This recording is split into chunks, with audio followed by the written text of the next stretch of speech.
Okay, what we're going to be doing today is actually some of our favorite summertime stuff. We're going to be grilling pork chops. I've got myself some lovely room temperature pork here. Now, normally you'd want to give it a brine, but I'm just going to do like a simple how-to because you don't grill a pork chop the same way you would do a steak. Okay, so let's just crack this plastic open. Now, you're going to want to use a lot more salt and pepper than you think you need, because that's where the flavor comes from, the meat. But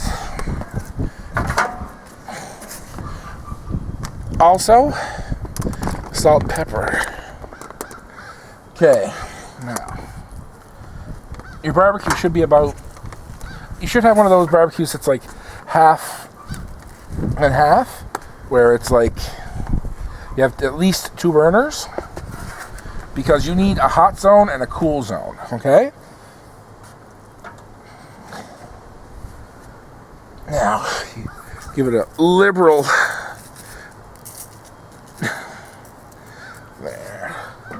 liberal dosing of salt and pepper.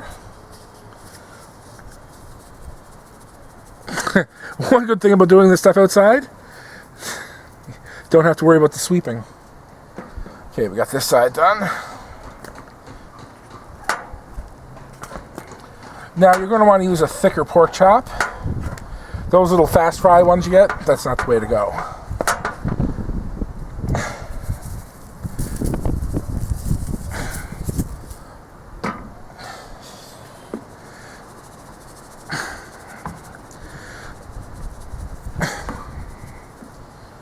There we go. Okay.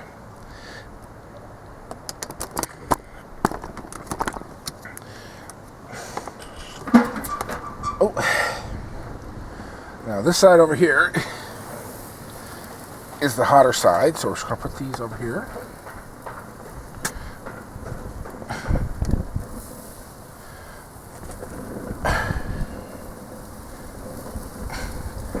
Close that up. And we're going to give it a few minutes on the hot side. Let's just fast forward to that. And here we have, okay. If you'll notice, that side starting to get lovely brown. Got some nice grill marks. This side is the hot side where I have it on full, and over here I have it on minimum. Keeps the inside chamber of the barbecue nice and hot, but we don't have to worry about the flare-ups. You see the lovely color and the grill marks that it's getting? Beautiful. Okay, now we're just going to close that back over, and we're going to leave that for a few more minutes on that side, and then we're going to switch it over to the cool side. Okay, and here we can see the brown is really spreading. Even along the top here, you'll see that it's just browning. It's beautiful. Now, it's still a little pale on the side, on the bottom, but that's completely okay because it picked up some nice char marks. Okay. Now what we do is we move everything over here to the cooler area now. This is an indirect heat that'll allow the meat to cook properly, and it'll brown a little bit more.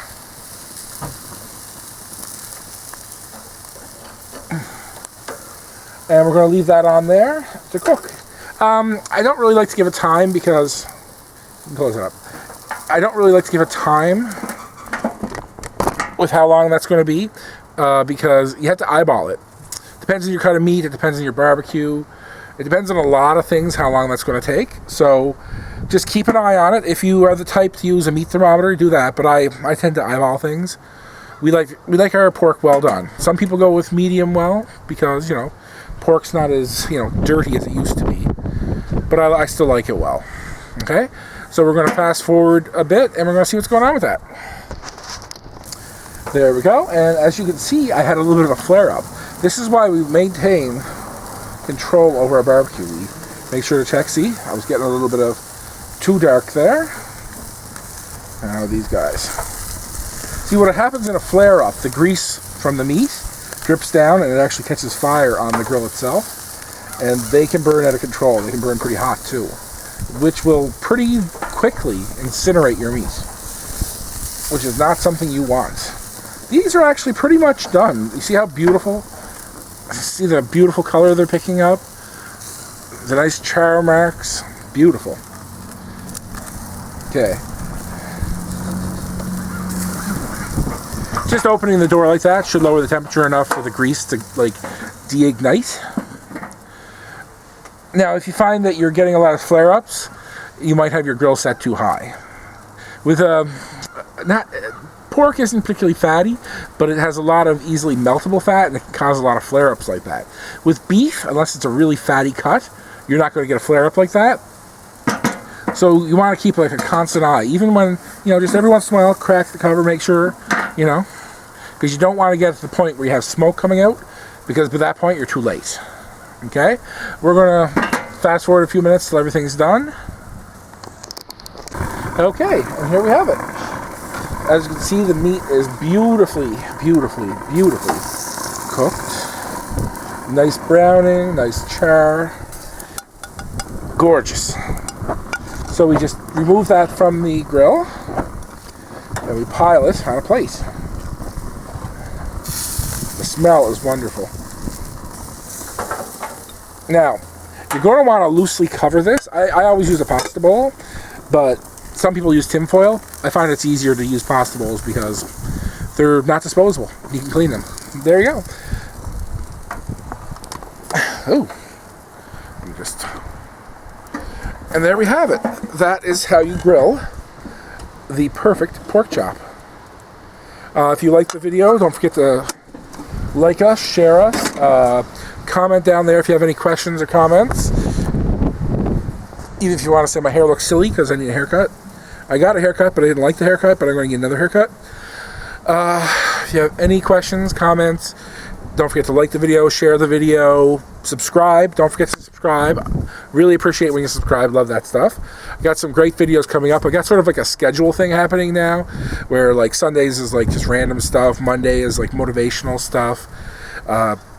Wednesday I try this thing where I try stuff out and see if it works. You know, all those silly hits and tips and stuff. And then Thursdays I'm going to be releasing all the cooking stuff. So, if you like the schedule, that's cool. If you want anything changed, just message me. Drop a comment, anything like that. Thanks for watching. As usual, bon appetit.